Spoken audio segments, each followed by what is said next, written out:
नमस्कार मित्रांनो, चिकू म्हटल्यावर आपल्या सगळ्यांचा जिव्हाळ्याचा फळ अगदी प्रत्येकाला आवडतो, बरोबर की नाही? आणि माझ्याबरोबर तुम्ही पण चिकूचे बरेचसे पदार्थ खाल्लेला असाल किंवा पिलेला असाल, जसं की चिकू मिल्क शेक, चिकूचा ज्यूस, असे विविध पदार्थ तुम्ही खाल्लेला असाल आणि पिलेला पण असाल। पण मित्रांनो, तुम्ही चिकूची बर्फी कधी खाल्लात का? मित्रांनो, तुम्हाला सांगतो, चिकूची बर्फी खायला एकदम अप्रतिम लागते, एकदम टेस्टी आणि चवदार अशी लागते आणि बनवायला पण एकदम साधी, सोपी आणि सरळ आहे।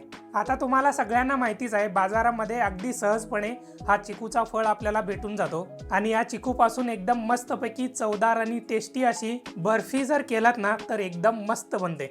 तर मित्रांनो, आजच्या आपल्या या व्हिडिओमध्ये ना चिकूची बर्फी एकदम साध्या सोप्या पद्धतीने आणि एकदम चवदार अशी कशी बनवायची हे आपण बघून घेणार आहोत। चला तर मग बोलण्यामध्ये जास्तीचा वेळ न घालवता फटाफट रेसिपीला स्टार्ट करूया। हो, पण त्याच्या आधी चॅनलला सबस्क्राइब करा, लाईक करा आणि कमेंट करायला विसरू नका। चला तर मग रेसिपीला स्टार्ट करायचं, चला। तर मित्रांनो, सगळ्यात आधी आपल्याला चिकूचा पल्प काढून घ्यायचा आहे। त्यासाठी मी चांगले पिकलेले चिकू घेतलेले आहेत। तिथं आधी चिकूला फोडून घ्यायचा। हे बघा, मस्त पिकलेले आहेत आतमधून आणि एका चमच्याच्या साहाय्याने ना हे असं पल्प याचा काढून घ्यायचा। हे बघा, अशा पद्धतीने वरची साल काढून घ्यायची आणि आतमधला जो पल्प आहे ना तो पण असा काढून घ्यायचा।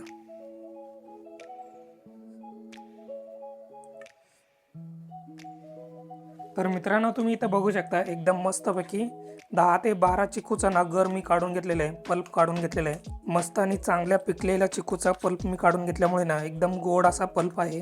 चिकू जर मीडियम साईजचे असतील ना तर 3 ते 4 वाटी सहज पल्प निघून जातो। आता मित्रांनो, मी इथं गॅसवरती कढई ठेवून घेतलेली आहे।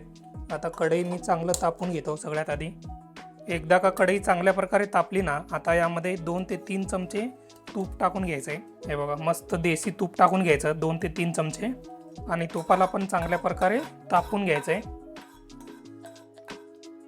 एकदा का तूप चांगल्या प्रकारे तापलं ना, आता यामध्ये पल्प आपला टाकून घ्यायचा चिकूचा।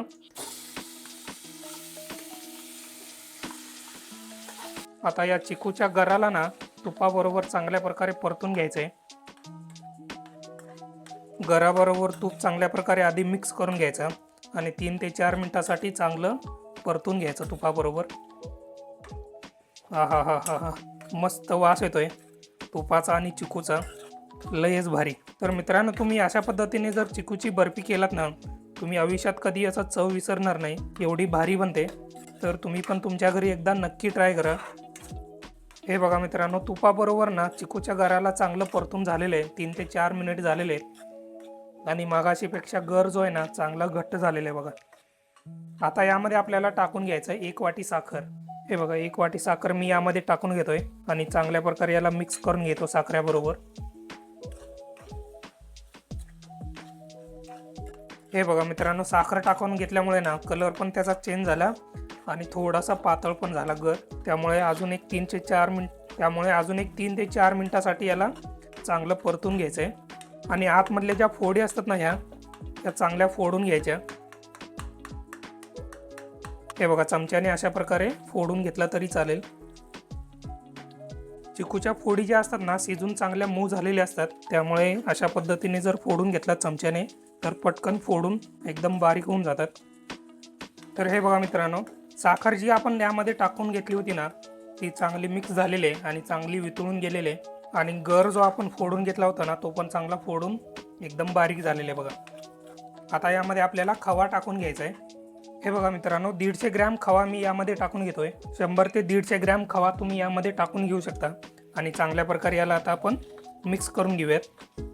जसजसं खवा गरम होत जातो ना तसतसं वितळून जातो आणि चिकूच्या गरामध्ये चांगल्या प्रकारे मिक्स होऊन जातो। आता खव्याच्या ज्या गाठी असतात ना त्या चांगल्या प्रकारे फोडून घ्यायच्या आणि चिकूच्या गराबरोबर चांगल्या प्रकारे मिक्स करून घ्यायचा।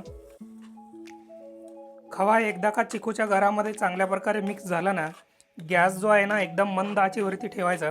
मंद आचेवरती ठेवून याला चांगलं शिजवून घ्यायचं आहे, म्हणजे चिकूचा गर चांगला घट्ट झाला पाहिजे तोपर्यंत याला शिजवून घ्यायचं आहे आणि चमच्याने याला सतत अशा प्रकारे हलवत राहायचं आहे, कारण खाली लागण्याची शक्यता असते, म्हणजे करपण्याची शक्यता असते कढईच्या खाली। तर हे बघा मित्रांनो, आपला बर्फीचा मिक्स आहे ना रेडी झालेलं आहे, चांगलं घट्ट झालेलं आहे बघा। मगाशीपेक्षा आपण याला 7 ते 8 मिनिटांसाठी चांगलं शिजवून घेतलेलं आहे मंद आचेवरती, त्यामुळे चांगलं घट्ट झालेलं आहे। तर अशा पद्धतीने आपला बर्फीचा मिक्स रेडी झालेला आहे एकदम मस्तपैकी. आता आपण गॅस बंद करून घेऊयात आणि याला एका मोल्डमध्ये सेट करून घेऊयात. तर मित्रांनो, मी ते एक मोल्ड घेतलेलं आहे. यामध्ये एक अर्धा चमचा तूप टाकून घेतो आणि सगळीकडून चांगलं लावून घेतो तूप. हे बघा, अशा पद्धतीने ना सगळीकडून तूप लावून घ्यायचं आहे, म्हणजे बर्फी खालून आणि साईडनी चिटकणार नाही. आता मी या मोल्डमध्ये ना चिकूचा मिक्स टाकून घेतो. बर्फीचा मिक्स यामध्ये टाकून घ्यायचा आणि मस्तपैकी सेट करून घ्यायचा. तर हे बघा, अशा पद्धतीने थोडंसं त्याला हाताने, गरम असतं, थोडंसं काळजी घेऊन हाताने किंवा चमच्याने वगैरे तुम्ही सेट करून घेऊ शकता. हे बघा, अशा पद्धतीने हे सेट झालेले. आता मी यावरती बदामाचे तुकडे थोडेसे टाकून घेतो, म्हणजे दिसायला एकदम भारी दिसेल आणि डेकोरेशन पण एकदम छान होईल. याच्याशिवाय तुम्ही यावरती चांदीचं वर्क किंवा सोन्याचं वर्क वगैरे असतं ना, ते पण लावून घेऊ शकता. हे बघा मित्रांनो, अशा पद्धतीने मी सेट करून घेतलेले. वरून बदामाचे तुकडे वगैरे टाकून एकदम चांगल्या प्रकारे याला डेकोरेशन करून घेतलेले. आता हे गरम आहे, याला संपूर्णपणे थंड करून घ्यायचं आहे. संपूर्णपणे थंड झाल्यानंतर ना एका अर्ध्या तासासाठी याला फ्रीजमध्ये ठेवून जर घेतलात ना, तर एकदम चांगल्या प्रकारे सेट होऊन जाते बर्फी.